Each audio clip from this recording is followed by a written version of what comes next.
Thank you all for coming on this very long-awaited healthcare call.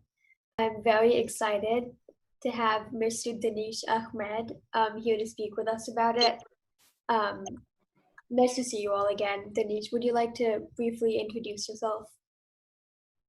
Yeah, hi everyone. Thank you for taking me on the call. I'm an entrepreneur for the last 14 years. I've been doing various businesses. My first two ventures were in the e-commerce space.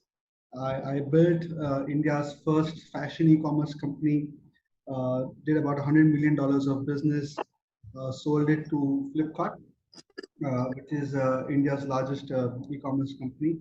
And my second venture again was into e-commerce. Scaled that business up, sold it to Paytm, which is a fintech company in India. So two startup exits, and then I did 2 years as vice president at Paytm, and now I'm running a healthcare venture called Hospals. Uh, Hospals essentially helps hospitals get more patients through a network of B2B agents. So we've got a platform where we've got thousands of agents across Asia and Africa, and locally they get a lot of patient inquiries. They use this platform to find the best surgeon for their patients and send those patient inquiries to hospitals that are working with us. So it ends up creating more patient flow to hospitals and helps patients find the right hospital across the world for various treatments. So, we get a lot of patients for heart surgeries, for a lot of transplant surgeries, cancer treatment, patients mostly coming from Africa, Middle East, Asian countries to India, Thailand, and UAE. Hospitals, therefore, more superior medical care. So that's what we're doing, and we're also supplying products to hospitals. Like MRI machines, CT scan machines, beds, various equipments that hospitals require on a day-to-day running basis. So that's what we do in the healthcare space. And pre-COVID, a lot of travel was happening. Post-COVID, we have transformed mostly to a cross-border telemedicine play. While people are not able to travel, they still require consultation with doctors. So they use our platform to chat with various doctors across their borders. So you've got patients from Bangladesh talking to surgeons in India, surgeons in Thailand, Malaysia. Similarly, patients from Middle East, Oman, Saudi Arabia, who use our platform to then talk to various surgeons across their border. So essentially, healthcare is a very specialized subject, and therefore, people want to talk to the best available talent to get second opinions before they go for any treatments. So that's a brief introduction to my background and what we do now. Thank you. That's such an impressive history, and Hospals is such an interesting concept. So I'm really honored. I think you're going to be a great expert on this topic. Thank you. Next question. How do you see your industry, healthcare, digitalizing and advancing? So healthcare, I think, is going to be an even larger industry going forward. We'll see a lot of hospitals upgrading themselves, becoming more, infection resistant, and a lot of processes will change, a lot of procedures will change, and therefore, I think it's going to be a drastic change in the way healthcare is delivered to patients now. A lot of that will become digital. Patients will be encouraged not to meet the doctor physically, but to try and do digital consultations. A lot of legality around that will get clear, and it will be a more encouraged medium of interacting with the doctor. I think a lot of devices that, if you look at VDoctor in China, for example, they have got huge infrastructure where patients can just go into a small room inside their building and use the machines to test themselves and get all the diagnostics. And then there's a tablet in front of them where they can just have a chat with the doctor. The doctor can read all the diagnostics and offer treatment right there. So concepts like that, I think, will become very, very powerful. And more and more patients, especially in advanced countries, will start getting the healthcare delivered without a physical interaction. Mhm. That's great, thank you. So second question, you already talked about your history, but tell us about your journey to starting Hospals, like what inspired it, what it was like to set it up, etc. So, medical travel is a very, very large space globally. About 500,000 patients just come to India every year. But within Asia, about 15 million people travel on an annual basis for medical treatment. But it's a very disorganized industry. Even today, if you want to know who's the best surgeon for a knee surgery, you would not know which surgeon to reach out to for what treatment, and therefore people depend on a lot of local experts who can guide them where to go. We are trying to digitize that entire experience to make it more organized and easier for the patient to find the right surgeon for their treatment at the right price. A lot of patients, for example, are not insured, and therefore getting their treatment done in a country like India becomes very reasonable, where treatments costs are 1/25th of the treatment cost in countries like US and Singapore. Wow. So it becomes very, very logical for them to choose such options. For example, a lot of Chinese patients come to India and to UAE for medical treatment. I'm sure you can, if promoted well, you can also get a lot of patients from Hong Kong, because medical treatment in India is very, very low cost and very high quality. So that was the inspiration behind the idea. Right now, it's a very disorganized space. Our idea was to organize it and make it easier for patients to really get the treatment that they require. Mhm. Okay, great, thank you. So thirdly, how has the industry developed or grown after COVID-19 struck? You talked about this a little bit earlier, but how have you seen it like affect your business as well as? So our business has been very, very affected post-COVID, because we're in the medical travel business. Given the whole restriction on flights and international travel, our business has completely stopped, because patients can't come to India or to go to Thailand and Dubai for medical treatments.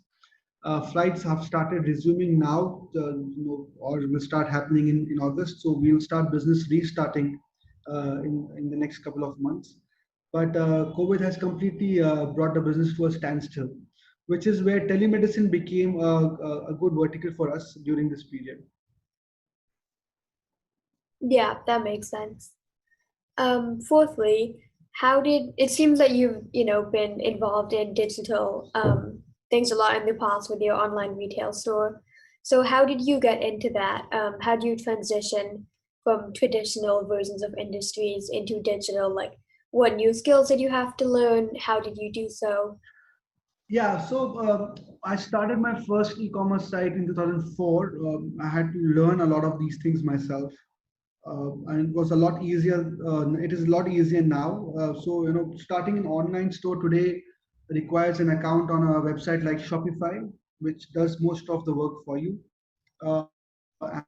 and then you just the product and you to come and pick it up. It is much more simpler to do things now. A lot of people have started online web stores on companies like Shopify, and they're doing huge businesses that complement their. And then we've got websites like Amazon, etc., that also make it very easy to list your products and start selling them. So unlike before, where I had to learn everything from Photoshop to accounting to designing the website myself, it is a lot more easier now. I mean, in my website, I had to design myself. I had to do a little bit of coding myself. I had to do designing myself. It is not required anymore. You've got platforms that can, we could pick and drop stuff, and your website is up. So it's a lot more easier now. Mhm. Yeah. Okay. So what do you think the future of healthcare will look like? You already talked a little bit about this, but I more. think, yeah, as I said, I think telemedicine is going to become a big part, and cross-border telemedicine will also become very relevant. For example, I don't know what a regular doctor consultation in Hong Kong would cost, but in India it costs about $10. So it's a big saving for anybody who requires a quick second opinion, right? So, I've got a heartbeat, I'm not feeling comfortable. Instead of going to a hospital or instead of paying, say, $100 on a telemedicine session in Hong Kong, you just hop onto another telemedicine company which offers you, because the human body is the same, right? Whether it's in Hong Kong or India, we don't change. So a doctor in India could give the same opinion, or at least advice that a doctor in Hong Kong would give, but at one-tenth the price. So those are opportunities that will become very, very big, and that is what we are betting on. That more and more people will start, reaching out to, like a call center service with for first aid and quick opinion on modern healthcare. That will change. People become more capable of doing telemedicine sessions. Also, I think a lot of devices will come up which will for example, telephones are now coming up with thermometers. So a lot of such devices will come up which will enable people to measure their health on the go with devices like watches and phones, and therefore be able to communicate more effectively with the doctor. Imagine if you can put your phone on your heart and the doctor can hear, listen to your heartbeat instead of using a stethoscope. Right. So things like that, or if you could touch your phone and they can measure your heartbeat instead of touching your pulse. So I think a lot of such products will become very commonplace now. Mhm. And even if people don't buy these products, they will have, say, local centers where they can go and use these devices to communicate with doctors digitally. Right. Yeah, it seems like those are all really gonna revolutionize like how we think of healthcare. Yeah, yeah. So for example, we've got technology now that can take a picture of your retina and diagnose you on 34 diseases. Oh wow. Yeah, so no blood test required, nothing. It's just a picture of your retina, and a lot of phones are going to come with the capability of taking that kind of pictures. Right. So what kind of skill set would future professionals working in the field need to know? Like for our participants, if they're planning to work in, digital healthcare, um, what would they need to So telemedicine, in particular, is very easy. For example, on our platform, we have systems where you could invite a patient and select a doctor and become a translator in that call, where a doctor is talking to a patient and you are interpreting between them and helping them, understand each other. Where the patient saves a lot of money, they get good medical advice, and you also get a fair share of that quick call. So a 15-20 minute call could earn you, say, $20 or $30 for just getting that call done. And I think a lot of capability will be required on people who can attract such patients and get them on calls where this communication can happen. Also, a lot of medical device transactions will start happening. So hospitals will require equipments, and they need people who can help them find these equipments. So, a lot of people could start agencies for different medical devices that hospitals require, and that could be a stable business for them because a new form of healthcare is going to become very prevalent across the world now. So, for example, if you look at gloves, it's become a huge industry suddenly, where billions of gloves are being ordered by hospitals and other companies, and manufacturers in Hong Kong, Vietnam, Singapore are full of orders. So, hospitals require middlemen to sort of do those transactions as well. So, I think equipment supply and telemedicine become very large opportunities. Medical tourism is obviously a big opportunity because flights are going to start August onwards, and helping patients in Hong Kong get medical treatment at 1/10 or 1/20th the cost is going to be will always have a lot of takers, especially now with a lot of recession coming up. Uh, a lot of patients would like to explore options where they can save a lot of money and get Right. equal quality healthcare. Okay, so it seems like there's a lot of different aspects to telemedicine from like retail to translating. So it seems like Yeah.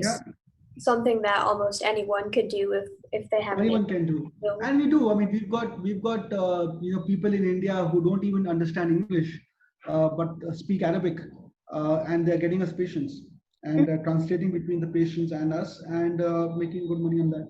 Mhm. Cool. So final question about like mentorship and courses. Could you suggest maybe online courses that you may have taken recently to help develop these kind of skills, or maybe that your coworkers are taking, as well as for someone looking to break into the industry, where could they like find internships or training opportunities?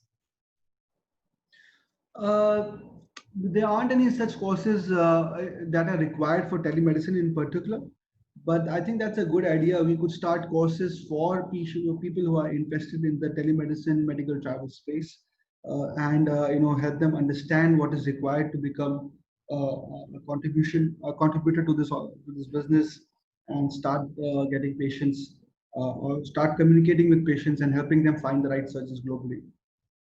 Uh, so one skill that may be required, and there are a lot of courses available for that, is digital marketing. To attract patients, before you communicate with patients, to get them on board with you, you may use networks like Facebook, Google, etc., to attract patients and get leads. And Facebook has made leads very simple. You could just create a page, and on Facebook, enable people to fill in a form, and that form becomes your lead form. So you can just run ads on Facebook, and when you are creating ads, also it can also create forms. So Facebook earns money when people fill your forms, and every time somebody fills a form, you can just call them and then convert them to a patient. So there are a lot of videos also that will help you run these ads on Facebook. Uh, Anybody can open a Facebook marketing account if they have a Facebook account, and they can start marketing what they can offer. So anybody who can start a Facebook page to attract patients for telemedicine can do it, or for patients to for medical travel can do it. Mhm. Fairly simple. Right. Okay, thank you so much. Thank you all for great session. Thank you. So much, Denise. I learned so much, and I think our participants did.